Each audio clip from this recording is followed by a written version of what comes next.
আপনারা অনেকেই মাইক্রোসফট ওয়ার্ডে বাংলা টাইপ করার ক্ষেত্রে এই ফন্ট যে ভেঙে যায় এই সমস্যার সম্মুখীন হয়েছেন। তাদের জন্য আজকের এই ভিডিও। দেখুন, আমি একটা চিঠি ওপেন করেছি, এখানে ম্যাক্সিমাম ফন্টই ভাঙা দেখাচ্ছে।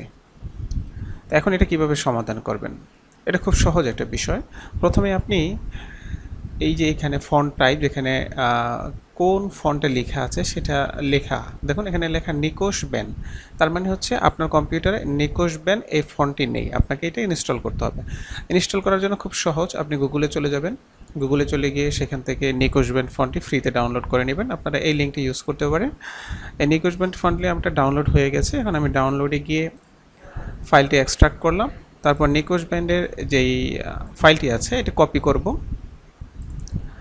কপি করে দিস পিসির সি ড্রাইভে যাব, সিতে যাব, সিতে গিয়ে উইন্ডোজে যাব, উইন্ডোজে গিয়ে ফন্ট, এই যে ফন্ট লেখা আছে এই ফন্টে ক্লিক করব।